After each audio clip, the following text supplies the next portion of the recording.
of alarming things to unpack in the news.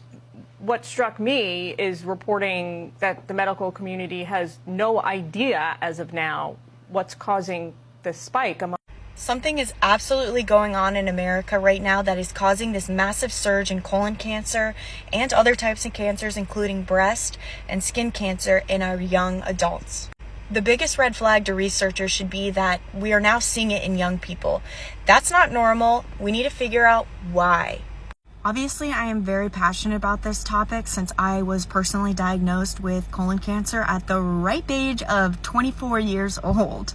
And I am by no means an expert on this topic. However, the biggest thing that I have realized since I got diagnosed is the food, the products, the beauty products, cleaning products, and basically everything in our environment that is being sold on the shelves is toxic. For me now personally, FDA approval just doesn't mean much to me because when I go into a grocery store and I use the app called Yucca, which rates if a product is hazardous or not, and I scan it and it says warning hazardous and hazardous levels are found in this particular product, that shouldn't even be allowed. That should be illegal to sell for people to eat.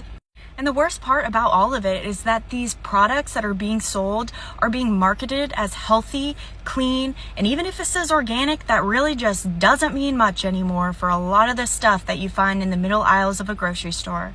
How is it legal to sell food products with chemicals in them at hazardous levels that are known to cause cancer?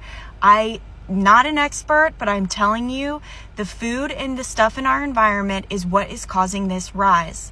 Your skin is the largest organ on your body, so every single thing that you are putting on your body is being absorbed straight into your bloodstream and just lingering there at toxic levels. I truly believe we're seeing this spike of cancer in young adults from the damage that our DNA had when we were young toddlers and infants eating different types of snacks like Gushers, all the stuff that you might find in a middle aisle, and we're just now seeing the result of that exposure at such a young age. When you're a kid is when your DNA is the most fragile and susceptible to damage. Damaged DNA is what causes your cells to mutate and form different cancers. For example, skin cancer, a lot of the times it's from exposure that you had as a kid, not from the exposure that you had yesterday. I can promise you, if products were honest about what was in their product and said warning hazard could cause cancer, you wouldn't buy that product. You probably wouldn't buy it. But companies are not required to put that on their label, and they actually do the exact opposite thing and makes things look like they're healthy when they're not. Just my personal opinion on what I have realized since I got diagnosed. We have to put pressure on the FDA for something to change, or we're going to see this continue.